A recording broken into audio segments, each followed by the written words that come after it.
Алиев, говорят, там дальних кровей какой-то родственник Эрдогана, ну они же, да.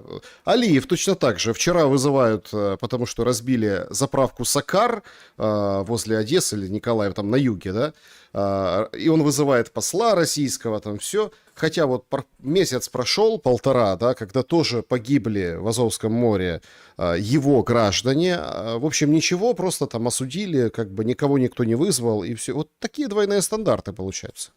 Да, двойные стандарты на первом-то плане, они все-таки решение вот этой своей стратегической задачи, значит, вот, которую они преследуют с маниакальной упертостью.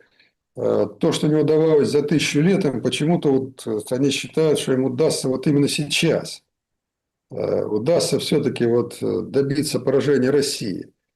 И поэтому, ну, смотрите, даже вот, ну, я другой такой парадокс привожу. Вот Трамп спокойно, значит, в присутствии вот этой премьер-министра Дании, там дамочка такая, которая, кстати, получила, ну, на выборах, в общем, с одной стороны проигрыш, а с другой стороны осталась премьер-министром. Но тем не менее, вот в присутствии этой дамочки он заявил, что Ренуаль должна быть нашей, мы должны ее контролировать. Она, правда, тут же поспешила, что вот не будет такого, мы ее будем контролировать. Но, правда, заявила где-то кому-то вскользь, не самому Трампу. Вот. Вот два союзника в НАТО. Так, один говорит, слушай, отдай мне часть твоей территории, без всяких разговоров. А другая там якобы там, так сказать, сопротивляется и колеблется. Таких противоречий немало, кстати, значит, и в НАТО, и в Европейском Союзе. И тем не менее, вот все, что их объединяет, даже те страны, которые, в общем-то, как будто бы нас, ну, я имею в виду Россию, как будто бы поддерживают. Там Венгрия, например, там, да, Словакия. А вместе с тем ни венгр, ни словак не встал и не сказал, ребята, давайте изменим стратегию все-таки. Ну, давайте же за мир думать. Но ваша стратегия рано или поздно приведет к мировой войне. Ведь не сказали? Не сказали. Грозятся санкциями, там, заморозить санкции, там, вето наложить. А вместе с тем уже 21-й пакет принимался единогласно, поддерживался и так далее, и так далее. То есть внутри НАТО и внутри Европейского Союза все-таки действует старое правило, под которым когда-то, значит, это НАТО создавалось. Только тогда, когда оно создавалось, все-таки там те игроки, которые создавали НАТО, были фигуры тяжеловесы. А сейчас вообще все это съехало на уровень мелких шестерок. Я извиняюсь за грубое слово по отношению, значит, к этим деятелям. Но, тем не менее, действительно, это люди, для которых Трамп, ну или не Трамп, там будет любой другой президент Соединенных Штатов, более, может, выдержанный, более корректный, он не будет, может, так их называть, но относиться к ним он будет именно так. Как к своим подопечным, как к своим вассалам. И поэтому вот я всегда говорил, буду повторять, что договариваться надо не с каким-нибудь Европейским Союзом, а договариваться надо с хозяином. Каким бы он ни был, как бы несложно было бы с ним Ну а договариваться. как с ним договариваться? Давайте порассуждаем. Смотрите, сейчас распространилась информация, Анатолий Шари ее распространил, там подхватили, в общем, тоже там начали обсуждать в разных сегментах интернета.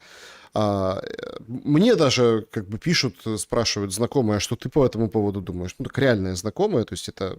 В общем, ситуация какая? Якобы, ну там по его источникам, в министерствах уже как-то бизнесу, который в так называемых новых территориях, ну так назовем так, Российской Федерации, говорят, что вы там особо не рвитесь, да, непонятно еще чем дело кончится. Имеется в виду, не вкладывайте, а там, если что-то надо, то лучше продайте от греха, там, потому что неясно, что будет дальше. Трамп выходит и говорит, мы сделку будем, ну, подписывать по Украине. Вот это к вопросу, давайте договариваться с Трампом. Давайте. Нет, ну я, конечно, там знакомым, которые мне пишут, там звонят, я им говорю, что это, конечно, какой-то, ну, это дипломатический финт. И вот так к вопросу о предложении Сибиги, которое вчера было, да, это тоже очень важный момент. Смотрите, у России никогда не стоял вопрос территорий, ну, вот как земли. Ну, вот никогда. Вопросы состояли в другом, как раз-таки в том НАТО, которое вот мы вот полпрограммы сегодня обсуждаем. Но как дипломатический кульбит, это мое предположение, я не знаю, никто не знает, что там в этом предложении, которое Украина отправила России. Вполне себе вероятно, может стоять как бы Стамбул 22 года. Мы напомним, что в 22 году Россия не претендовала ни на какие территории, там Крым только, и тут там аренда обсуждалась такая, там 25 лет и так далее. Ну и полностью области Луганска и Донецка, ЛНР, ДНР. И как бы все. И, видимо, вот от этого как-то вот пляшут вот такие настроения, что, возможно, какая-то такая сделка, когда территории обменяют, где россияне стояли, отойдут, где украинцы сейчас стоят, это Славянск-Краматорск, отойдут. Хотя, конечно, Буданов вчера это все опроверг, это невозможно. Но информация такая гуляет, что в российском эстеблишменте уже как-то вот с прищуром смотрят на перспективы, так сказать, приобретений территориальных. И вообще непонятно, что за кем останется.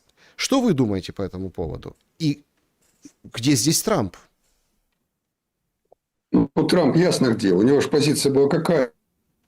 Вот она в Анкоридже была сформулирована, что, значит, Донбасс, с Донбассом все понятно. Так, то есть Зеленский должен, так сказать, согласиться с этими, значит, территориями в качестве того, что это российские территории. А, значит, вот по остальному, ну, надо находить компромисс. Вот такая же вот это была, так сказать, скажем, компромиссная позиция. Но после этого прошло достаточно много времени. Ведь, смотрите, прошло год. Значит, ну, почти год, да? Осенью же она была встреча в Анкоридже. Ну, Значит, почти год. в августе, 15 августа. Угу. 15 августа. Ну, почти год, да? Вот. Таким образом, значит, позиция Трампа известна, он от нее, на мой взгляд, не отказывался, так неопределенно иногда высказывался, но в целом по этой позиции не отказывался. И вот сейчас ходят разговоры, что в ближайшее время все-таки приедет зять его, Кушнер и там, его друг Уитков, и снова возобновятся вот эта челночная дипломатия в плане приведения все-таки к компромиссу. Что там Сибига, значит, написал или отправил, ну, тут, я не знаю, даже гадать не хочу. Скорее всего, все, так сказать, перепев прежних всяких там позиций. Теперь все-таки вернемся вот к тому, что вы сказали. Ну, я живу в России, да, бываю там, встречаюсь. Я нигде таких разговоров не слышал. Более того, могу сказать, что такого и быть не может. Да, определенный бизнес в России, да, как и в любой другой стране, крупный бизнес, который связан с глобальными интересами, занимает, так мягко скажем, значит, какую-то такую позицию неопределенности. Вряд ли он ее высказывает где-либо, вряд ли, да.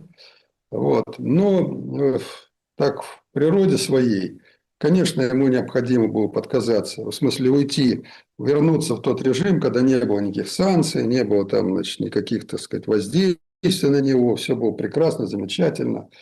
А как там жила Россия, там, в общем-то говоря, как и любому другому бизнесу, который деньги выкачивает из своей страны, абсолютно равнодушно, абсолютно плевать на это дело. Россия столетиями занимала не территории, Александр. Вот это надо понимать, политику руководства, значит, российской, там, царской России, имперской России, советской России, сегодняшней России.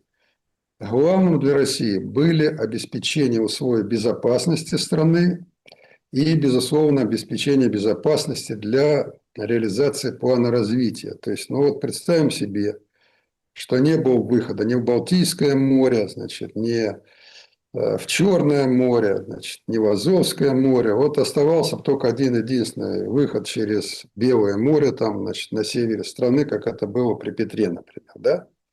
Смогла бы Россия выйти на те экономические позиции, там, позиции своей безопасности? Ну, конечно, нет. Потому что легко было зажать в развитии, в торговле, в чем угодно.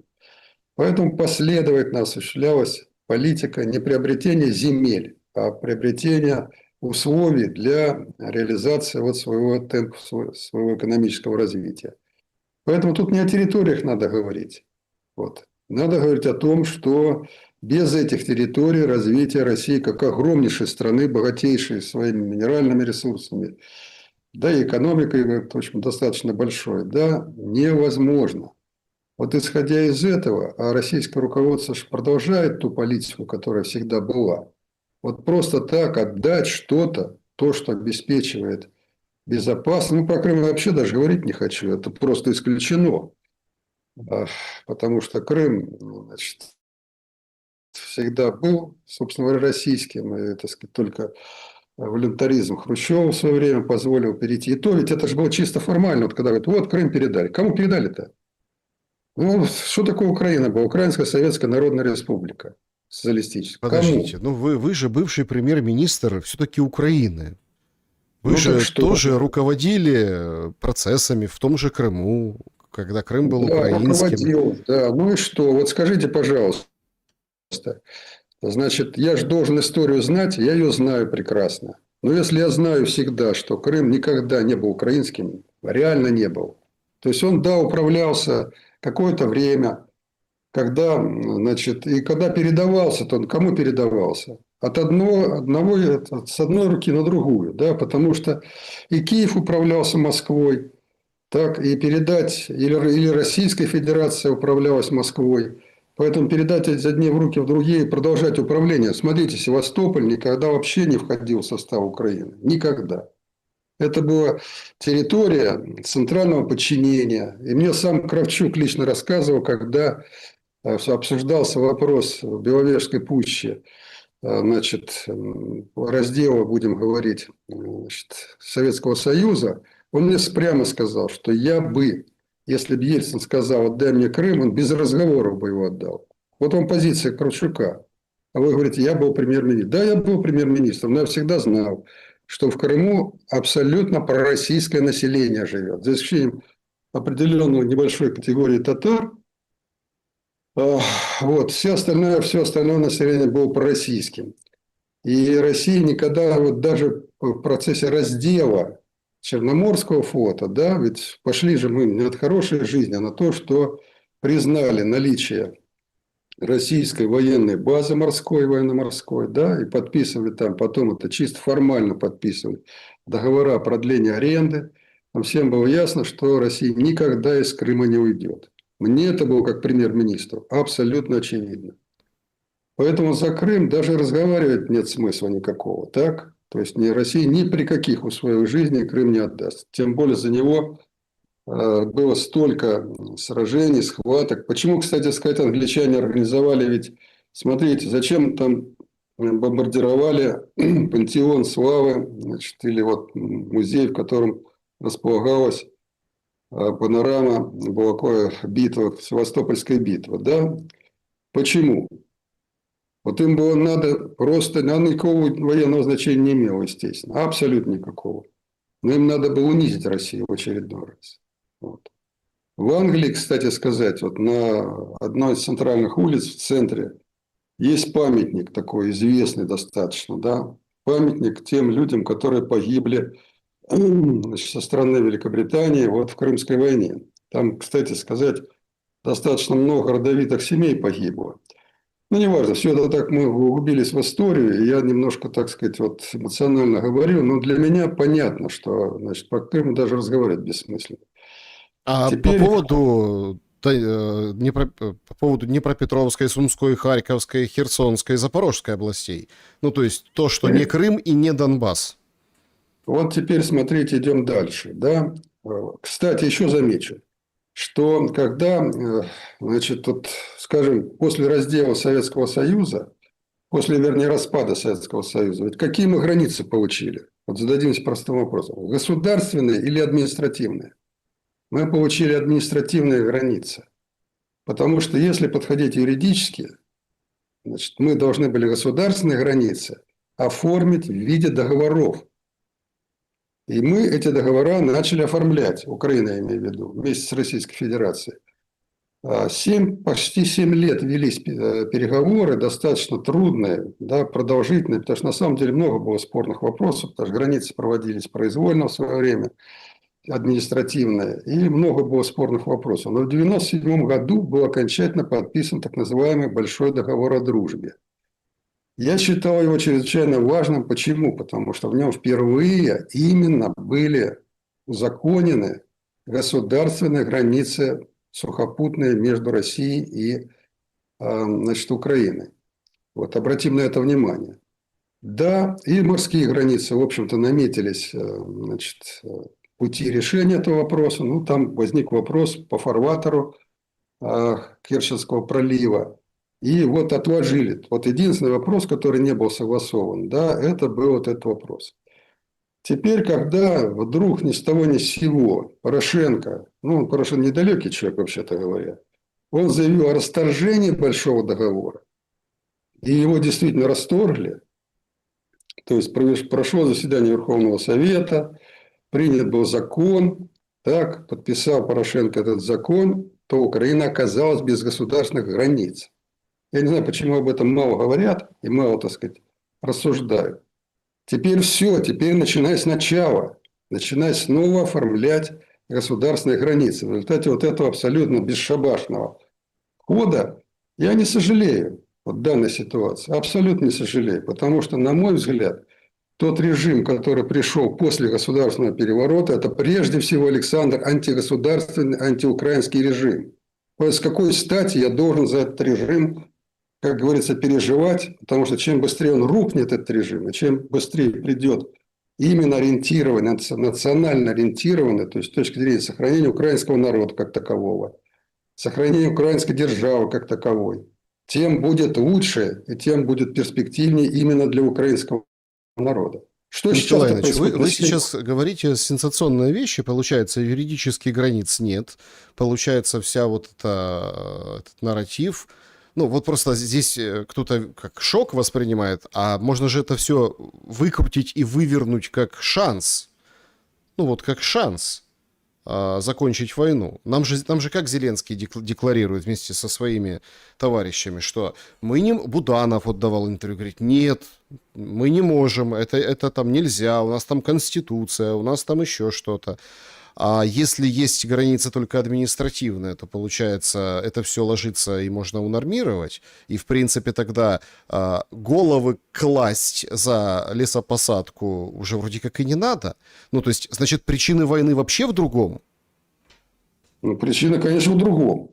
Вот смотрите, я же вам не случайно рассказываю, что столетиями внешняя политика России вырабатывалась на принципах безопасности и условий развития. Так? Вот два главных условия.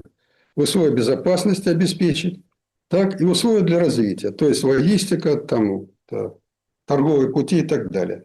Столетиями она вырабатывается, она не может быть измениться.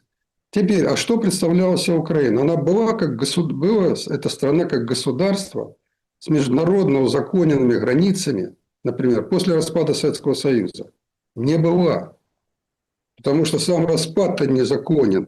Собрались три кадра и приняли решение о распаде. Еще предатель Горбачев, который подписал. Ну, а где это узаконено? Каким решением?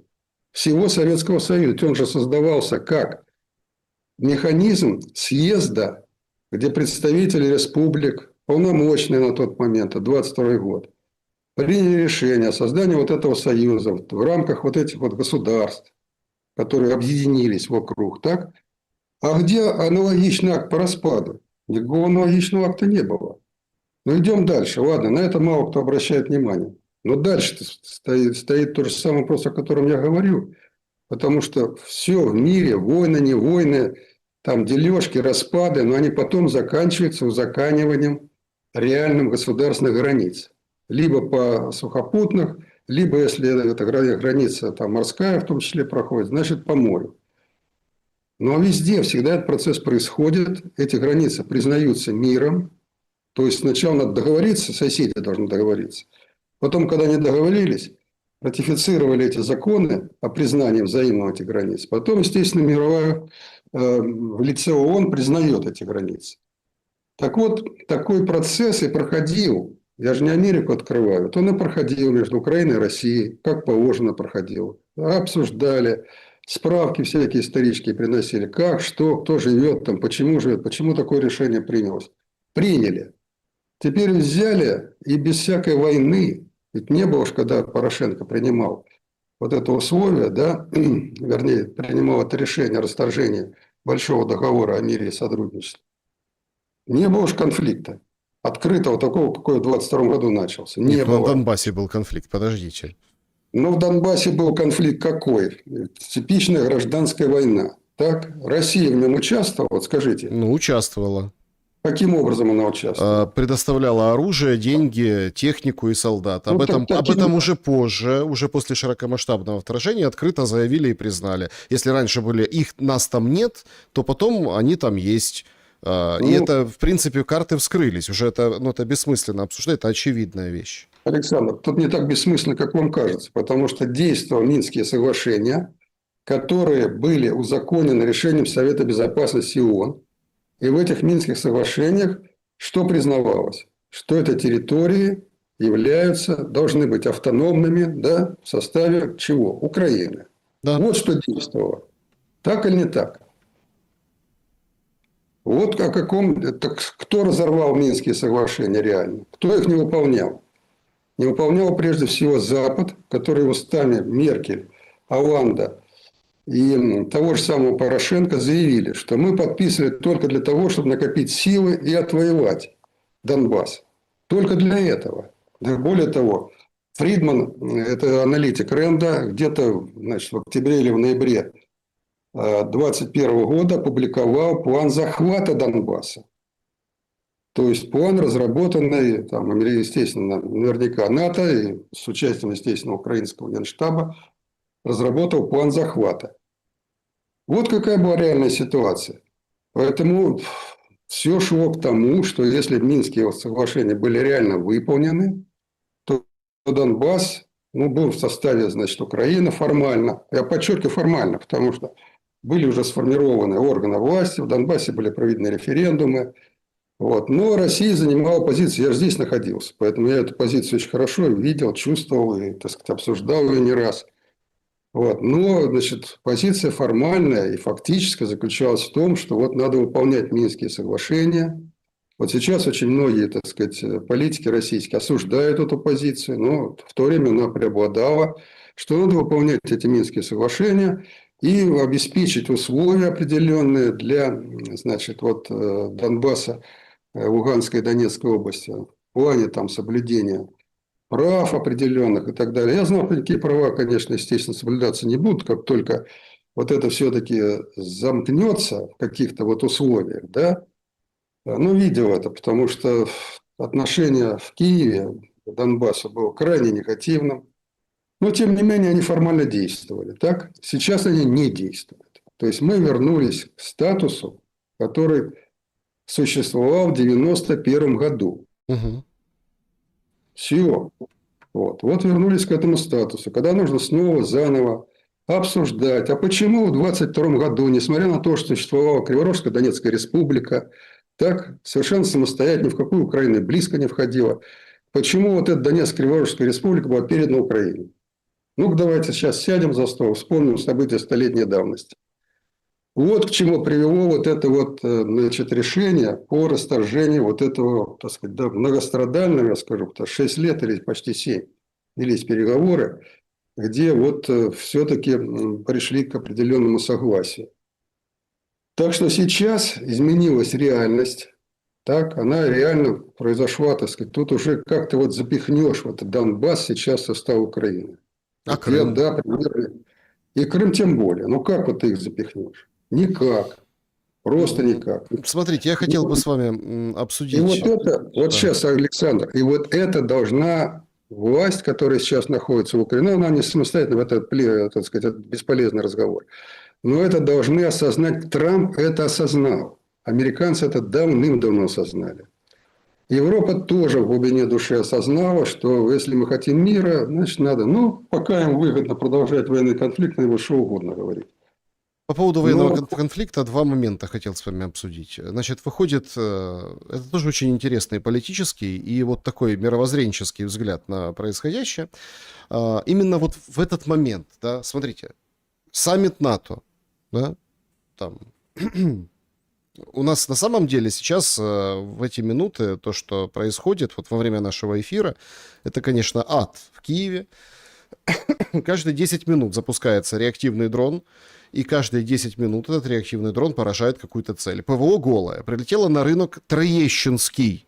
знакомые места, значит, и до сих пор еще не могут откашлять юридически и государственным уровнем, на государственном уровне, управленческом уровне, ситуация, которая была вот, да, в Вишневом, приводят кадры, там вот эти все там ставят музыку, все так сочувствуют и сопереживают, но внезапно, спустя сутки, вчера, да, Сырский говорит от Сырского, ВСУ говорит: ой, а мы ни при чем, это вообще был не наш объект, в общем, а что поразили, как поразили, а люди требуют ответа, им никто ничего не отвечает. То есть идет очень тяжелая, например, эскалация.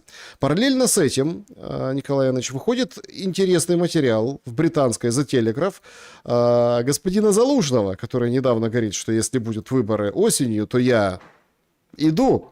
Значит, Залужный, колонка The Telegraph, буквально пару моментов. Все больше западных аналитиков в настоящее время утверждают, что Россия фактически проиграла войну. Это опасная ошибка оценки хода войны. Она отражает тенденцию интерпретировать события через призму отдельных успехов на поле боя, а не с учетом более широкой стратегической картины. Говорит, что развитие военных технологий сделало невозможным быстрые прорывы. Ну, он писал это еще и раньше. Украинские удары по России хоть и наносят Москве ущерб, и он реальный, но эти атаки дорогостоящие, технологически сложные, в конечном счете вызывают ответку, которая могут быть еще более мощнее. И ни одна из сторон, пишет Залужный, не может рассчитывать на то, что такая форма ведения войны приведет к решающему стратегическому результату. Ну и он оценивает, что на поле боя нечто близкое к равновесию, Россия не может захватить, Украина отвоевать, и решающим является то, какое общество сможет дольше выдерживать экономическое, военное, психологическое бремя затянувшегося конфликта. Я не знаю, как это можно выдерживать, когда даже, ну, видимо, жареный петух клюнул, что ВСУ говорят: не-не-не, не-не-не, не-не-не, то есть это не наш объект, а чей? И согласны ли вы с Залужным? Прокомментируйте обстрелы, удары и вот этот вот взгляд Залужного с берегов Темзы. Александр, я хочу провести, значит, определенную, достаточно четкую грань. Я уже сказал, что я категорически против вот этого нацистского режима, который управляет сейчас и разрушает Украину. Но если кто-то думает, что я вот радуюсь вот этим ударам, разрушениям того, над чем я десятки лет работал, вот, скажем, глубоководные порты одесские, кто их углублял, по чьим решениям они углублялись, строились, причалы и так далее, и так далее. Множество объектов в Украине, да, значит, поднималось, развивалось под тем решением, которое, ну, я в том числе и готовил. И вот я сейчас должен смотреть и радоваться, как разрушен, например, превращен в руины великолепный, например, этот аэропорт и терминал, и взлетно-посадочная полоса, одна из самых лучших в Донецке, да. Вот я должен радоваться этому, когда я там столько сил угрохал на создание в течение года вот этого прекрасного терминала. Или реконструировал те же самые Жулианы, Борисполь, да и множество других объектов. Я не могу физически радоваться этому, понимаете или нет? Тем более, если это сопрягается с жертвами людей, ради которых, собственно, я и работал. Но я прекрасно понимаю, что причиной этого является политика киевского режима, который полностью лег под европейцев и американцев, которым не жалко украинский народ, а не жалко страну. И плевать им на эту страну. И поэтому они специально, я об этом уже больше 2 лет говорю, или, наверное, еще больше, чем 2 года, говорю о том, что каждый обстрел глубинной России будет порождать ответную реакцию. Обязательно. В больших масштабах. То есть ты, гад, я извиняюсь за грубое слово, провоцируешь. И если, предположим, российское руководство более-менее сдержанную позицию, ну я же это видел. Слушайте, ну можно же отличить, скажем, то, что делается сознательно для разрушения страны, да, или от того, что делается по необходимости. Можно отличить спокойно. Вот я еще раз подчеркиваю. Разрушать музей славы Севастополя никакой необходимости не было абсолютно. А можно разрушить было. Так вот, значит, каждый раз ответные удары, естественно, превосходили по мощности и значению, значит, вот то, что наносилось в ущерб России. Да, сейчас, естественно, какие-то определенные моменты есть, я об этом много раз говорил. но они не являются определяющими для России. Не являются. Если бы они были определяющими, наверняка позиция как-то изменилась. Они не являются. Теперь Залужного позиция. Ну, я не знаю, как там Залужный рассуждает, а я рассуждаю очень просто. Человеческого ресурса максимум хватит на 1,5-2, 2,5 года. Максимум. Это надо выгрести все по 400 тысяч в год, чтобы потом, вообще говоря, индусов приглашать или из Бангладеш, кого угодно приглашать, чтобы как-то оживлять экономику. Вот что такое человеческий ресурс. Это самое главное. Им его не жалко. Залужный это не понимает. Он не экономист, никогда в жизни никакого отношения не участвовал, так сказать, в развитии страны. А я это прекрасно понимаю. То есть никаких вечных войн не будет. Вот максимум 1,5, 2, 2,5 года. Вот все. И останется Украина вообще без мужиков, без мужчин. Да, будут, конечно, ходить мужчины, там разные будут ходить. Но вот я говорю, я считаю так. Если сейчас 6 миллионов, то, скажем, через 2,5-3 года останется 4. А что такое 4? Это ничего. Если у нас было 24 миллиона трудовых ресурсов, что такое 4? Про какую мы Украину вообще рассуждаем и говорим? Кто ее будет восстанавливать? Каким образом она будет восстанавливаться? Если одна из главных задач нашего правительства была восстановление демографического баланса. Вот мы в 2010 году чем занимались? Денег не было, ничего не было. Мы занимались снижением смертности и восстановлением рождаемости.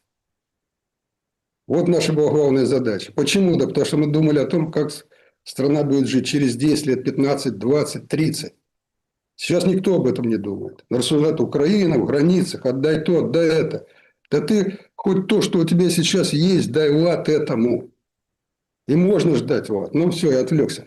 Так что Залужный рассуждает, вообще говоря, может быть, в какой-то степени он военный, понимает, о чем он говорит. Но вот с точки зрения экономики он совершенно не отдает себе отчет, о чем он говорит.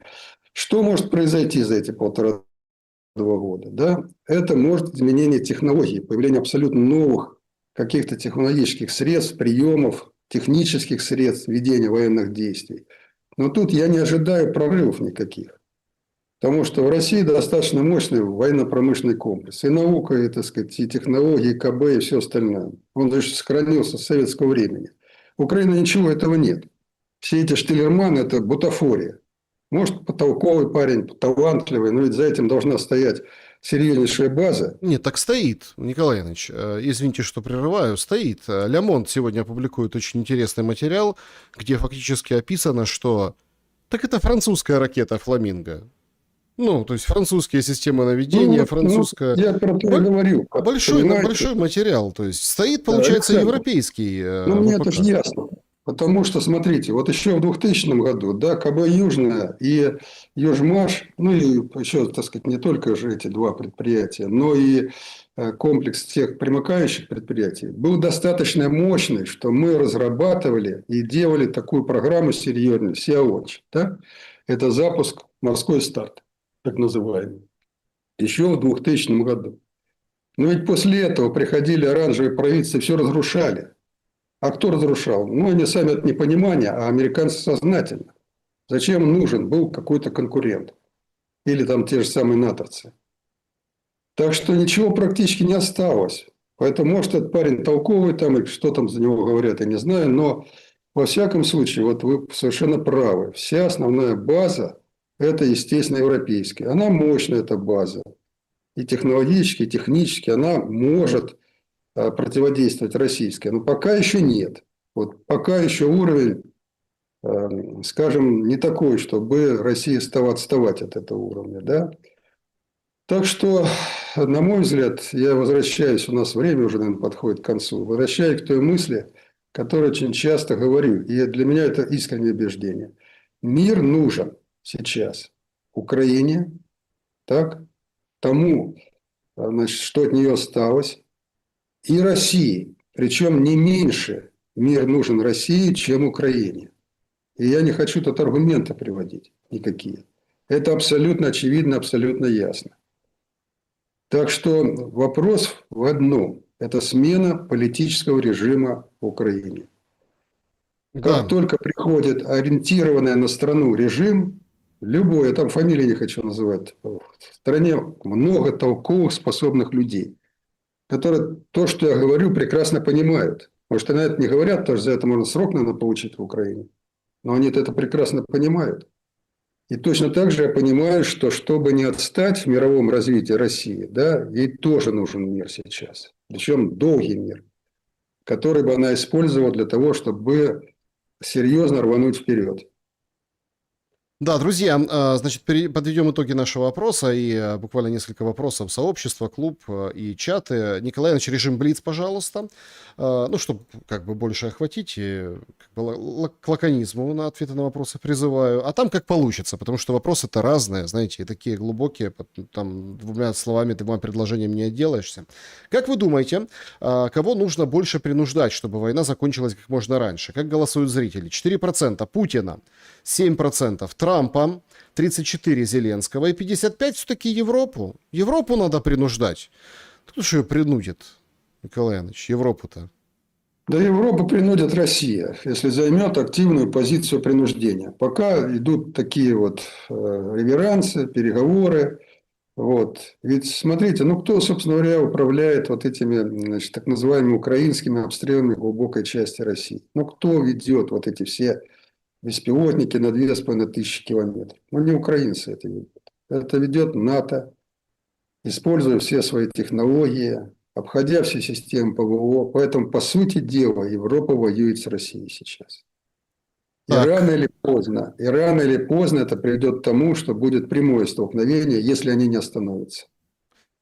так, ну что, друзья, мы в прямом эфире, поэтому сейчас будут ваши вопросы. Ну, я просто должен, потому что мы в прямом эфире, вот вам всем это показать. Это вот такой, ой, так сказать, снимок, да, вот этот. Сидят, засели.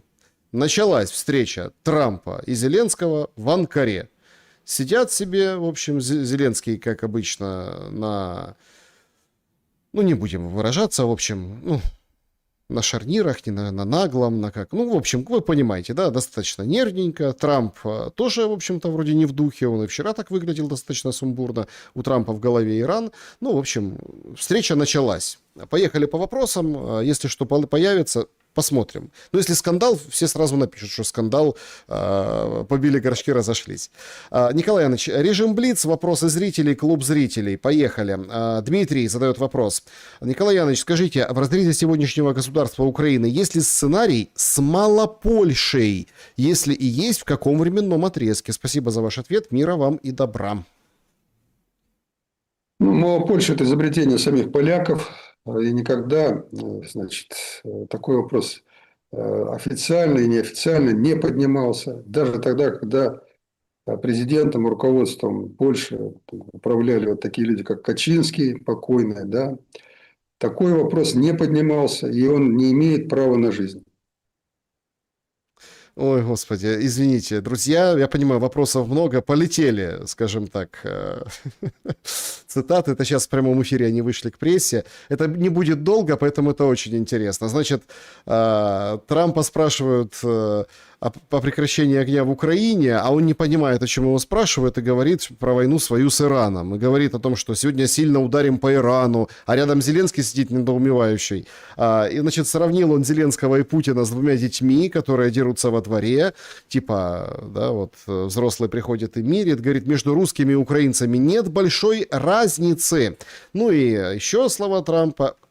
То есть стратегия от Зеленского понятна по видео, да, вы видели. Он сидит нахмуренный, да, вот до него очередь может и не дойти. Трамп говорит, Путин непростой персонаж, Зеленский тоже непростой, но за последние недели мы добились серьезного прогресса. Вот такие последние, скажем так, заявления Трампа, да, и, в общем, ну, прям очень интересно, что сейчас... Ну, а Зеленский о своем толдычит, говорит, будем работать над соглашением о дронах. Это вот с пылу с жару прямо сейчас во время нашего прямого эфира происходит. Они вообще о разном, по-моему. Николай Потому Иванович. что в разных мирах живут. Трамп живет в своем мире, он для него самостоятельный, в нем он хозяин. А Зеленский живет в своем мире попрошайки, когда решение принимает не он, а кто-то. Так что это разные люди, разные характеры и разная, так сказать, степень ментальности. Значит, шутит Трамп по-своему. Говорит, прекрасные отношения сложились с Зеленским после скандальной встречи в овальном кабинете. Ну и все украинские СМИ понесли цитату Рубио о том, что мы будем помогать Украине бить глубоко по России, чтобы она закончила войну. Рубио, это не Трамп, это Рубио, там рядышком тоже сидит, и вроде как это ответил прессе, тоже так сказал, и все, о, ничего себе, Америка будет помогать бить по России. Ну, слушайте, самое время на посекунчике Виткофа и Кушнера. Да, но надо вот эти посиделки начинать как раз с вопроса. Ты с нами воюешь или приехал договариваться о мире? Вот и все. Надо с такого вопроса начинать и этим вопросом заканчивать. Да, конечно, интересная встреча. Ну, вроде пока не ссорятся, да, пока не ссорятся. Давайте еще несколько вопросов зрителей. Поехали, друзья. Все-таки мы с вами, извините, что отвлеклись. Прямой эфир, прямо сейчас это все, собственно, несется. Так, значит, вам много хороших, добрых слов, пожеланий, причем вот на украинскую мову, там, Николай Яныч, спасибо большое за теплые слова. Благодарю за то, что пишете. Так, вот такой вопрос. Какой ваш прогноз по Крыму? Будет ли блокада полуострова, высадка десанта? Будут ли отрезать от материка? Спрашивает пользовательница. Ну, не будет, конечно, потому что, чтобы отрезать от материка, надо захватить же всю эту полоску, а она достаточно приличная, укреплена, и сил у киевского режима, собственно говоря, ни для десанта в Крым, ни для захвата нет, не существует. А думаю, что через какое-то время разберутся с теми налетами на Крым, которые осуществляются, к большому сожалению, из районов Одессы, Николаева. Ну и там будет, конечно, не очень хорошо. Ё-моё, извините, пожалуйста, опять я отвлекаюсь. Мы имеем свои интересы в Украине, минеральные запасы. Надо воспользоваться тем, что эта земля может дать. Трамп при живом Зеленском. Ну, все понятно, Николай Иванович. Конечно, Ну, они вот, будут. понимаете, надо то, что вам понятно, чтобы было понятно каждому жителю Украины. Вот Да. как они воспринимают Трамп и тому подобное, как они Украину воспринимают. Не с интересов Украины, а с точки зрения своих собственных интересов. Но это же надо видеть и понимать. И множество уже свидетельств этому вот за эти годы. Множество. Константин спрашивает, украинские специалисты принимали участие в разработке документа о евроинтеграции? Или вас еще тогда, Николай Яныч, поставили перед фактом, мол, подписывай то, что дают? Смотрите, какая была история, буквально 2 минуты. Значит, где-то в 2000, наверное, шестом или седьмом году, ну, уже с правительством Тимошенко-Ющенко это было, была начата разработка, значит, вот этого соглашения. Оно большое, огромное, там множество всяких позиций, пунктов. В 2010 году мы продолжили эту работу, и, конечно, украинцы, значит, наше Министерство экономики, Министерство иностранных дел, Министерство юстиции, другие промышленники, экономисты, значит, под руководством заместителя министра экономики, сейчас фамилию его не помню, вот. Но вот они начали регулярные поездки в Брюссель и приемы делегаций Европейского Союза. И, наконец, где-то, наверное, в 2011 примерно году прорисовался окончательный вариант. Ну, не окончательный вариант, а такой предварительный, будем говорить, вариант соглашения. Вот тогда мы его начали, я имею в виду на уровне руководства, начали внимательно изучать. Самые первые расчеты показали, что на уровне заместителя министра нельзя вести эти переговоры, потому что он где-то соглашался на все и так далее, и так далее. Для него была главная задача отрапортовать, что вот мы заканчиваем, мы уже приходим к итоговому варианту. Поэтому уровень переговоров был поднят. Ну, я вот достаточно сказать, наверное, раз 8 летал в Брюссель, и в Киеве принимал. Значит, наши вице-премьеры участвовали активно в этой работе. Так что сказать, что кто-то там за нас писал, нельзя. Все это обсуждалось как на уровне, скажем, клерков, так и на уровне еврокомиссаров, непосредственно отвечающих. Кто отвечал, там, предположим, за торговлю, кто отвечал за значит, энергетику, ну и так далее. Вот на этом уровне сидели, обсуждали. В середине 2013 года мне стало ясно, что никак они не идут на самое главное. Так, а что для нас было главное? Это прежде всего открытие европейского рынка для наших товаров, не связывать их с условием соответствия стандартами, там, техническими нормами регулирования. Наша товарная продукция должна быть принята на рынках Европейского Союза. Она соответствовала по качеству, она соответствовала по ценам, мы были конкурентны. Но если нам ставить условия, что это должно соответствовать европейским стандартам, мы сразу становимся неконкурентными. Второе. Для того, чтобы выйти на стандарты, нам необходимы кредиты. И вот мы два условия стали. Первое. Лет на 8-10 растянуть переход страны на новые стандарты и в течение этих 8-10 лет финансировать нас или кредитовать. Я даже не просил финансирования, мы просили кредитования на нормальных условиях, чтобы мы смогли соответствовать этим условиям. Также летом стало совершенно очевидно, что ни на первое, ни на второе условие, значит, европейцы не идут.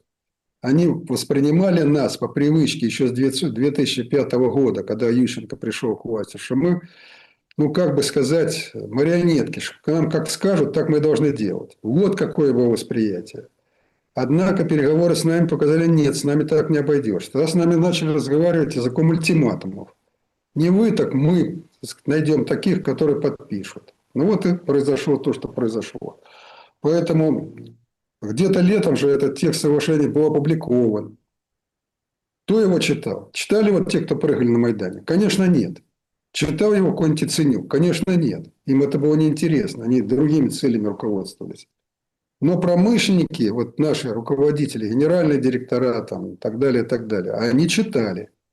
И вот уже летом поехали в Киев, говорит, не, вы знаешь, мы с нашими изделиями туда не зайдем. А они-то придут со своими аналогичными. И куда же мы тогда пойдем? С умой по миру? Ну, так и Вот какие получилось. вопросы. Да, Вот какие вопросы перед нами ставились. Поэтому говорить, что там вместо, значит, украинцев кто-то нам выписывал чего-то. К большому сожалению, текст соглашения выписывался совместно. Вот. И попытки привести его более-менее в такое нормальное условие были предприняты только уже где-то там в 2012-2013 году, и эти попытки не венчались успехом.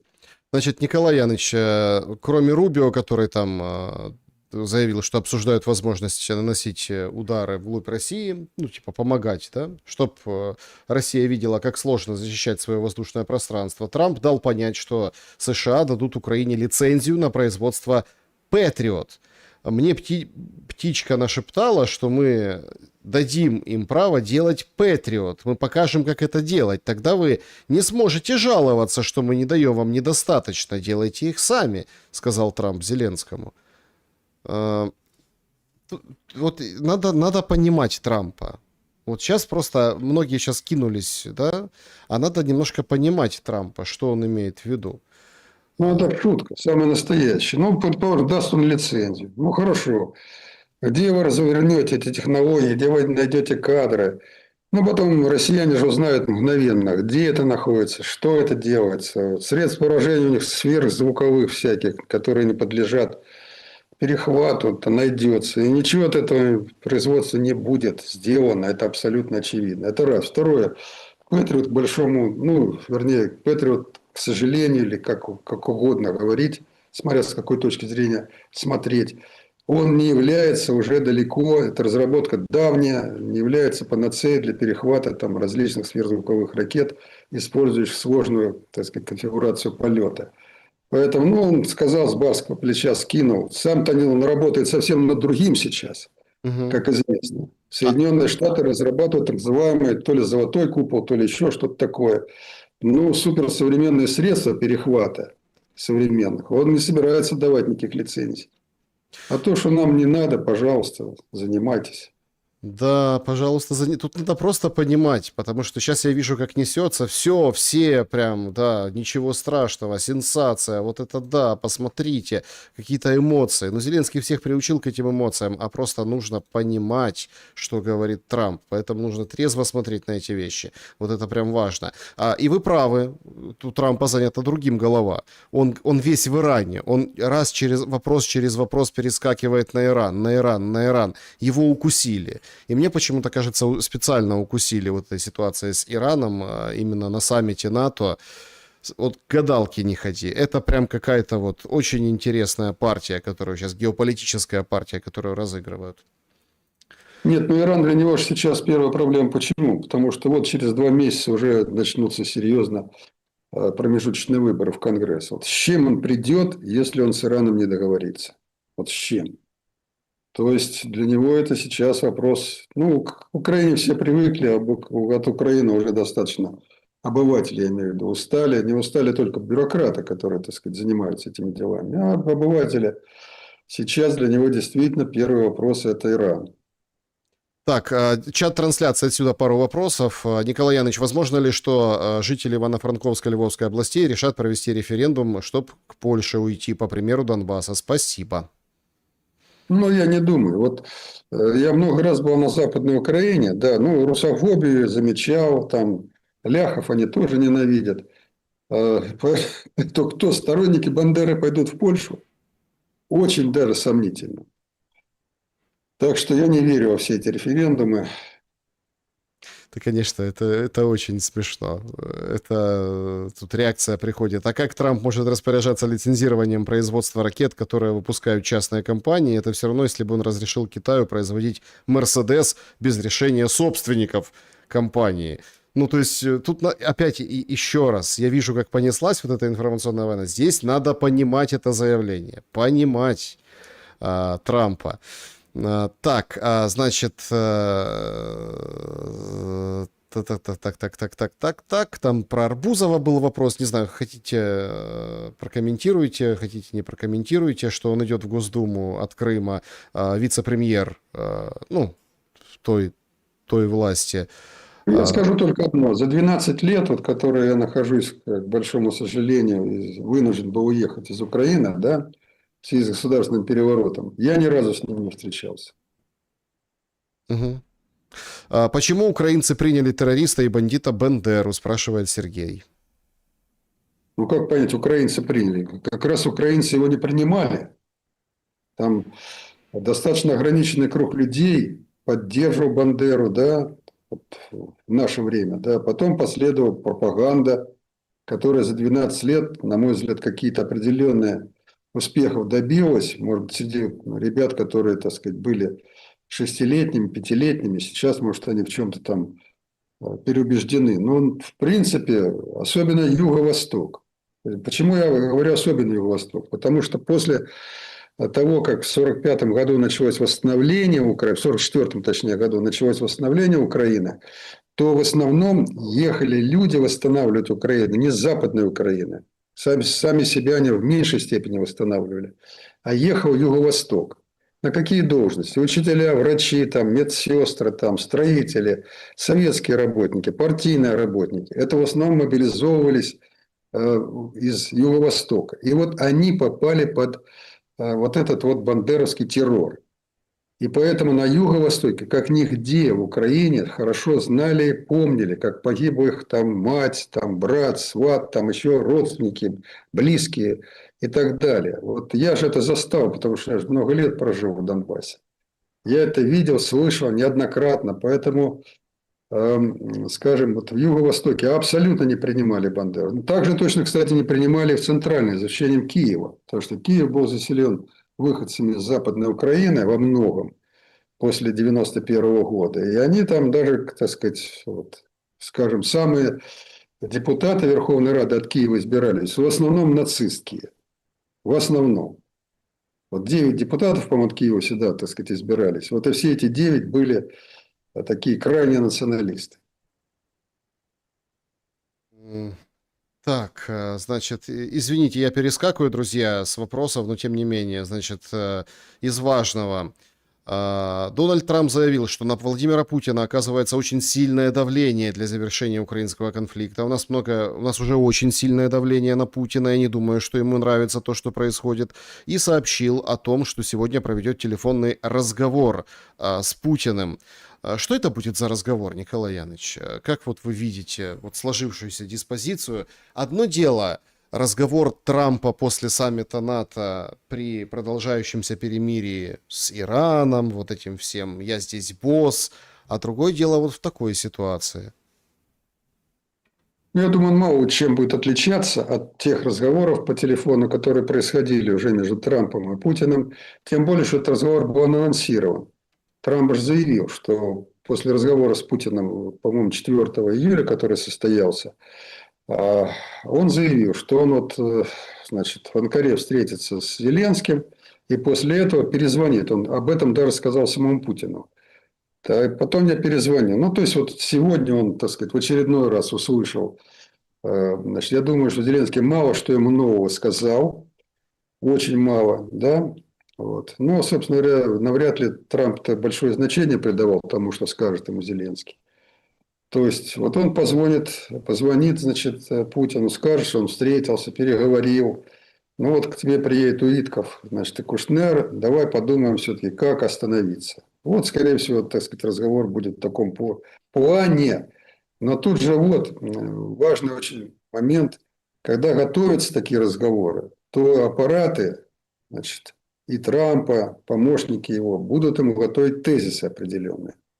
Ну, зная Трампа хорошо, я не думаю, что он там будет особо придерживаться этих тезисов. У него, видимо, свои тезисы сформировались или сформируются. А вот для Путина 100% положат тезисы. Вот, так сказать, какие-то, какие надо поднять. Они будут охватывать целый спектр вопросов. Вот так, на мой взгляд, происходило. Частенько, всегда, наверное, так происходило.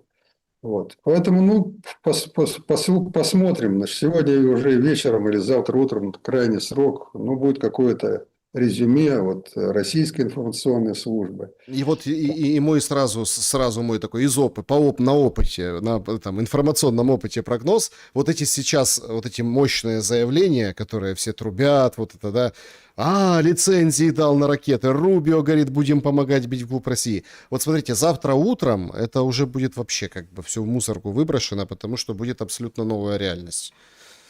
Да, потом смотрите, ну он же Америку не открыл, тот Рубио, да, ведь дураку было понятно и ясно, что вот эта спутниковая система, да, Старлинки все эти, да, системы искусственного интеллекта, американские системы, это именно они наводят, проводят, планируют вот эти все дальние удары киевского режима по России. Поэтому, вот, на мой взгляд, разговор должен именно с этого начаться. И Да, если ответ будет положительный, что я, мол, прекращу это дело, давай только о мире договариваться, вот тогда будет реальный результат по переговорам о мире. Если же, так сказать, уйдет, значит, в рассуждения далекие, да, ну, значит, тогда опять все закончится тем, что давай пусть приезжает этот Уиткер, этот Кушнер, будем рассуждать, будем думать. ну и давайте финальный вопрос нашего сегодняшнего эфира. Николай Ильич, много людей спрашивают, несколько вопросов были в сообществе. Здесь вот Мария интересуется. Спросите, пожалуйста, есть ли шанс, что выборы пройдут в Украине законно? Есть вообще кандидаты в президенты? Как вы видите эту ситуацию? Никакого шанса без смены режима нет, что выборы пройдут свободно. Это раз. Второе. Все претенденты уже прорисовались. Никаких новых претендентов никто не пустит. То есть, вот сам Зеленский 100%, Буданов, Залужный, ну, может, еще там кто-то выдвинется. Вот такая вот будет когорта, которая ничего не изменит ни во внешней, ни во внутренней политике. Это будут абсолютно, значит, сфальсифицированные выборы. Поэтому, чтобы прошли реально свободные выборы, надо менять политический режим сейчас. Вот я сейчас вспоминаю всех людей, которые погибли за это время или сидят в тюрьмах, которые могли бы, из которых могла бы составиться замечательная команда, способная установить долговременный мир и способная в короткие сроки восстановить Украину. Ну, хоть кто-то вспоминает и думает об этих людях. Николай Азаров был моим собеседником сегодня. Я благодарен за время и мысли. Всего вам доброго. Друзья, берегите себя.